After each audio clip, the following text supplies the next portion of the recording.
salamat sa mapagpalayang pagmamahal. Welcome to our 365 Daily Devotion.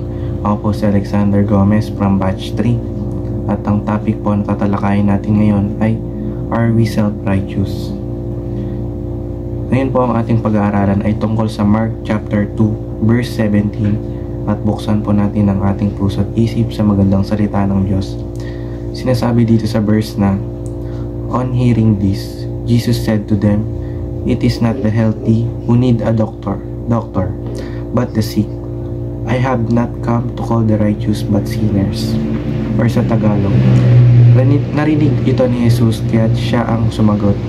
Hindi nangangailangan ng manggagamot ang walang sakit kundi ang may sakit. Naparito ako upang tawagin ang mga makasalanan, hindi ang mga matuwid. Ayon sa verse na to, bumaba ang Panginoon hindi para sa mga taong malilinis o walang ginawang kasalanan, dahil bumaba siya para sa mga makasalanan upang sila'y linisin. Di ba yung may mga sakit hindi na nila kailangan ng manggagamot? Ganon din tayo. Lahat tayo ay makasalanan, kaya lahat tayo ay kailangan ang Diyos sa buhay natin dahil siya lang ang may kayang maglinis sa atin. Teaching number 1, Jesus can only be intimate with those who know they are sinners. Magkakaroon lang tayo ng malalim na relationship kay Jesus kapag inamin mismo natin sa sarili natin na makasalanan tayo. Walang sino man sa atin ang hindi nagkakasala, kaya nga nobody's perfect.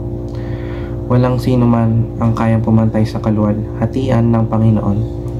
Kailangan nating tanggapin na pagpapanganak pa lang sa atin ay nagkasala na tayo.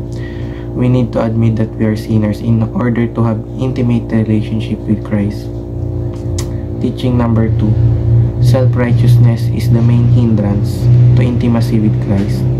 Yung pagiging mapagmalaki, yung nagiging wall o barrier natin sa pagkakaroon ng malalim na relationship kay God. Kasi kung self-righteous tayo na tao, feeling natin kaya natin lahat ng bagay o masyadong mataas yung tingin natin sa sarili natin, kaya iniisip natin na wala tayong kailangang lapitan. But no, we can't do things without God dahil siya ang dahilan kung bakit tayo nabubuhay. Teaching number 3, the cry of repentance is more intimate than the praise of the righteous.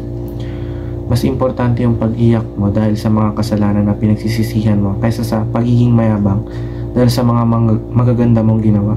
Ika nga, ang nagmamataas ay binababa at ang nagpapakumbaba ay itinataas. Kaya matuto tayong manghingi ng tawad at ibaba ang sarili natin sa Panginoon. Application number 1, do not be self-righteous. Maging aminado tayo sa sarili natin na nagkakamali rin tayo.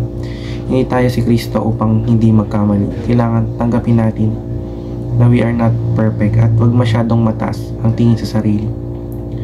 Application number 2, view ourselves as sinners saved by grace. Tingnan natin ang sarili natin bilang makasalanan at niligtas tayo ng Panginoon. Dahil sa Kanya ay buhay pa rin tayo.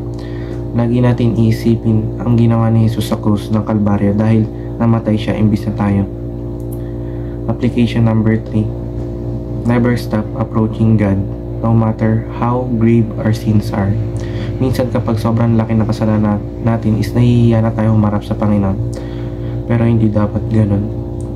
Sabi nga sa verse, God will never leave you nor forsake you. Ibig sabihin, kailanman ay hindi tayo tatalikuran ng Panginoon.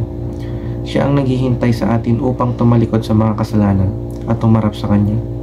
Kahit gaano man kalaki o kalala ang nagawa nating kasalanan, palagi nating tatandaan na God is holy and just to forgive us. Yun lamang po ang aking devotion. Maraming salamat.